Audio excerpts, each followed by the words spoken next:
एक सूत्र उन्होंने लिखा कि भोजन को बनाते समय, इसको माताएं बहनें सब बहुत ध्यान से सुने, पुरुष भी सुने तो अच्छा है। भोजन को बनाते समय पवन का स्पर्श और सूर्य का प्रकाश अगर नहीं मिला, किसको?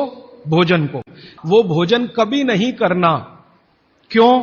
ये भोजन नहीं, विष है। कहना क्या चाहते हैं वो? और आज के हिसाब से विश्लेषण करें, सन 2007 के हिसाब से विश्लेषण करें। अब तक मैंने जो बोला वो बागभट्ट जी का हिस्सा था, अब जो वो बोल रहा हूं वो मेरा हिस्सा है। बागभट्ट जी कह रहे हैं कि प्रेशर कुकर का भोजन ना करें, क्योंकि प्रेशर कुकर एक ऐसी तकनीक है जिसमें भोजन बनाते समय ना तो सूर्य का प्रकाश जा सकता है, ना पवन का स्पर्श उसको मिलेगा। फिर मैंने वैज्ञानिकों से बात की कि ये प्रेशर कुकर का भोजन विष है, ऐसा बागभट्ट जी कहते हैं, आपका क्या कहना है? तो हमारे देश में CDRI नाम की एक बड़ी लेबोरेटरी है, सेंट्रल ड्रग रिसर्च इंस्टीट्यूट। वहां के 2 साइंटिस्टों ने कहा कि यार काम तो हमने करके देखा है, बात सही है बागभट्ट जी। मैं कहता हूं ये टीवी पे बोलो, तो उन्होंने कहा ये प्रेशर कुकर कंपनियां गर्दन काट देंगी हमारी, तुम चाहो तो बोलो। मैंने कहा आपकी रिसर्च क्या कहती है? वो ये कहते हैं कि ये जो प्रेशर कुकर है ज्यादा से ज्यादा या 99% एल्यूमिनियम के बने हुए हैं, और वो ये कहते हैं कि भोजन रखने और बनाने का सबसे खराब मेटल अगर कोई है तो एल्यूमिनियम ही है। 18 साल का रिसर्च ये कहता है कि अगर इस एल्यूमिनियम के प्रेशर कुकर का खाना बार बार आप खाते जाओ तो गारंटी है कि आपको diabetes, asthma, TB, arthritis, bronchitis भी होने की पूरी संभावना है, और सबसे ज्यादा टीबी होने की संभावना है। तो उन्होंने कहा 48 बीमारियों को हम डिटेक्ट कर चुके हैं जो प्रेशर कुकर के खाने से ही होती हैं। और उन्होंने कहा सबका जीवन कम होता है और जीवन की शक्ति कम होती है, प्रतिकारक शक्ति कम होती है, और रोग बहुत जल्दी उनको आते हैं। मैंने ये तय किया कि पता करो कि ये एल्यूमिनियम कब से आया, तो पता चला 100-125 साल पहले आया, कि अंग्रेजों की सरकार का जो पहला नोटिफिकेशन आया एल्यूमिनियम के बर्तन बनाने का, वो जेल के कैदियों के लिए ही आया।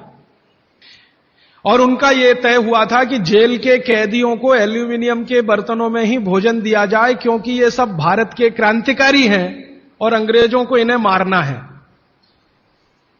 उस जमाने में आप जानते हैं जेल में कोई भी होता था तो वो क्रांतिकारी होता था। भगत सिंह हो या उधम सिंह, चंद्रशेखर हो या अशफाक उल्ला, राजेंद्र नाथ लाहिड़ी हो या ठाकुर रोशन सिंह, ये सब तो क्रांतिकारी थे जो जेलों में जाया करते थे अंग्रेजों के जमाने। इनको जानबूझकर एल्यूमिनियम के बर्तन में ही खाना देना है ताकि ये जल्दी मरे या मरने की स्थिति में आ जाए। तो समझबूझकर अंग्रेजों की सरकार ने एल्यूमिनियम के बर्तन इस देश में इंट्रोड्यूस किए।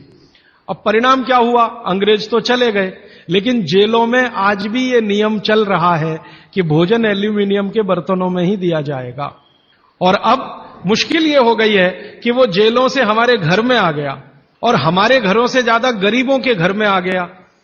ज्यादा गरीब लोगों के भोजन तो सारे एल्यूमिनियम के बर्तनों में ही बन रहे हैं, और वो बेचारे बिना जाने बूझे ट्यूबरकुलोसिस और अस्थमा जैसी बीमारियों के शिकार हो रहे हैं।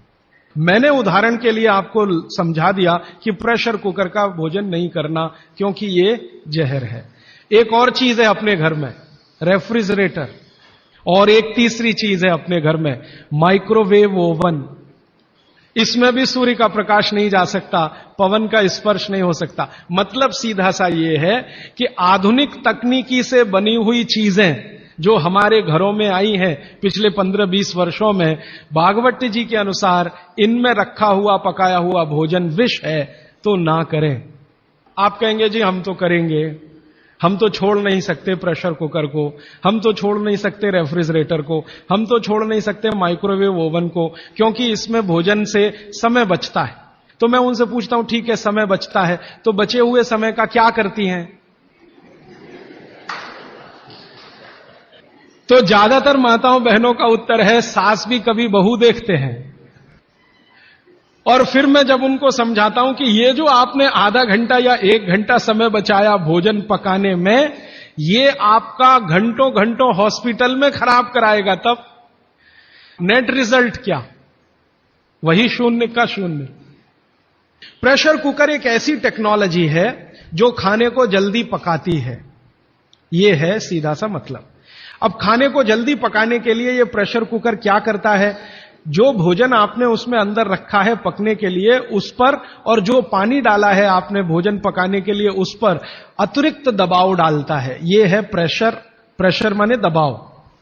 और यह अतिरिक्त दबाव कहां से आता है? प्रेशर कुकर में आपने दाल डाली, ऊपर से पानी डाला, थोड़ा हल्दी मसाले डालकर बंद करके रख दिया। अब उसमें वो एक सीटी लगा दी। वो सीटी लगाई, यही सबसे खतरनाक चीज है पूरे प्रेशर कुकर के। सीटी लगाते ही क्या करता है? नीचे से गर्म और ऊपर से भाप का दबाव। किस पर? दाल पर, चावल पर, सब्जी पर। यह दबाव डाल के होता क्या है? एक दाल को तोड़कर दो टुकड़े, जिसको द्विदल कहते हैं, जैन समाज के लोग तुरंत समझ में आ जाएंगे, द्विदल। तो ये दाल जो है ना फट जाती है, वो दाल दरक जाती है और पानी इतना गर्म होता है तो उबल जाती है। पकती नहीं है, उबलती है। पकना और उबलने में अंतर है। उबल गई है और उसका सॉफ्टनेस बढ़ गई है। तो आपने खा लिया तो आपने कहा पकी हुई दाल खा ली। माफ करिए, दाल पकी हुई नहीं है। पकी हुई दाल का आयुर्वेद में एक सिद्धांत है कि जिस वस्तु को खेत में पकने में जितना ज्यादा समय लगता है, भोजन रूप में पकने में भी उसको ज्यादा समय लगता है।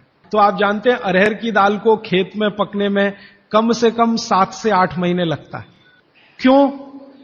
अरहर की दाल में जो कुछ भी है, जिसको आप न्यूट्रिएंट के रूप में जानते हैं, माइक्रो न्यूट्रिएंट के रूप में जानते हैं, खेत की मिट्टी में कैल्शियम है, खेत की मिट्टी में आयरन है, खेत की मिट्टी में सिलिकॉन है, कोबाल्ट है, जिप्टन है, जोरोन है, ये सब माइक्रो न्यूट्रिएंट्स खेत की मिट्टी में है।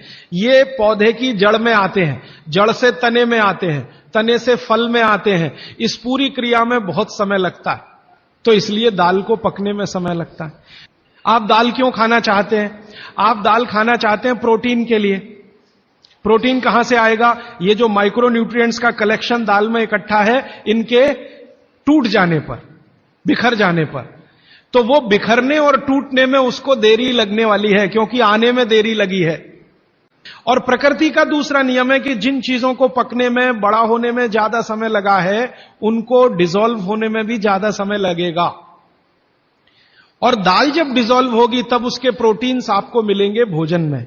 इसीलिए आप दाल खा रहे हैं, ताकि आपको प्रोटीन की कमी पूरी हो। कुछ विटामिन आपको चाहिए, कुछ प्रोटीन्स आपको चाहिए, कुछ और दूसरे अंश आपको चाहिए। तो आयुर्वेद का नियम बिल्कुल सीधा है कि दाल ज्यादा देर में पकी है तो घर में भी ज्यादा देर में पके। अब मेरे समझ में आया कि हमारे पुराने लोग जो बुजुर्ग थे वो कितने बड़े वैज्ञानिक थे।